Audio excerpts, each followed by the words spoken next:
નમસ્કાર મિત્રો, હમણાં સીઈટી ચોઇસ ફિલિંગની કામગીરી ચાલી રહી છે, જેના કેટલાક સરળ માર્ગદર્શન માટે આ વિડીયો બનાવી રહ્યા છીએ. તો સૌથી પહેલાં આપને ગૂગલ ક્રોમ કે કોઈ પણ બ્રાઉઝરમાં જઈ અને તમારે સીઈટી પોર્ટલ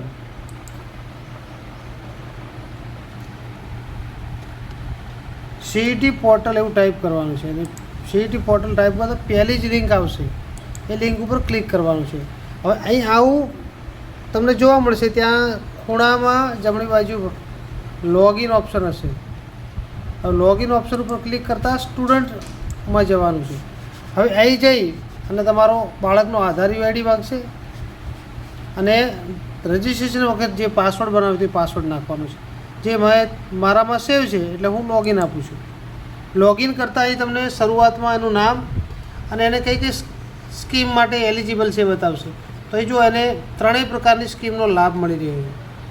તો આપણે જે પણ સ્કીમ લેવી હોય એની અગ્રતાક્રમ આપણે નક્કી કરવાનો છે. જોઈશો તમને ડાબી બાજુ શાળાઓનું લિસ્ટ છે, જેમાં તમને ગુલાબી કલરની જે દેખાય છે એ રક્ષા શક્તિ છે, વાદળી કલરમાં તમને જ્ઞાન શક્તિ સ્કૂલો દેખાય છે.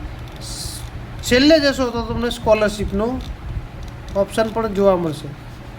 તો અહીં સ્કોલરશીપ જો લેવી હોય તો સ્કોલરશીપ પર ક્લિક કરવાનું. પરંતુ આ પસંદગી આપતા પહેલાં વાલીને સમજાવવાના છે. ત્રણેય સ્કીમો વિશે સમજાવ્યા બાદ એ શું લેવા માગે છે એ નક્કી કરવાનું છે. અહીં કોઈ પણ શાળા લેવી હોય તો તમે શાળા પણ પસંદ કરી શકો છો. દાખલા તરીકે આ બાળકને આપણે માટે બે સ્કૂલો પસંદ કરીએ છીએ અને એની પહેલી પસંદગી શિષ્યવૃત્તિ છે, તો આપણે એને શિષ્યવૃત્તિ પસંદ કરી છે. બાકી બે શાળા પસંદ કરી છે. અહીં જે જમણી બાજુ આપણે અગ્રતાક્રમ નક્કી કર્યો છે એમાં તીર આપેલું છે, જે આપણે ઉપર નીચે એને અગ્રતાક્રમ પસંદ કરવા પહેલા નંબર બીજા નંબર લઈ જવા માટે આપેલું છે.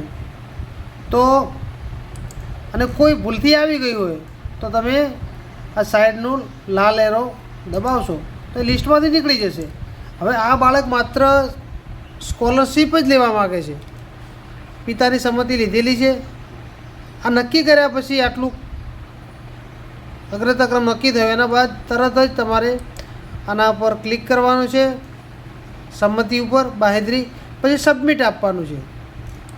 સબમિટ આપ્યા બાદ તમને આ એક પોપઅપ ખુલશે, ઓકે માગશે, ઓકે આપવાનું છે. અહીં આ બાળકનું રજિસ્ટ્રેશન પૂરું થયું. અહીં નીચે એક્સપોર્ટ પીડીએફ છે, તો એ તમારે ડાઉનલોડ કરી લેવાનું છે. તો ડાઉનલોડ પણ અહીં જોઈએ આપણે થઈ ગયું છે. આની એક પ્રિન્ટ વાલીને આપી દેવાની છે અને એક શાળાએ રાખવાની છે. ધન્યવાદ.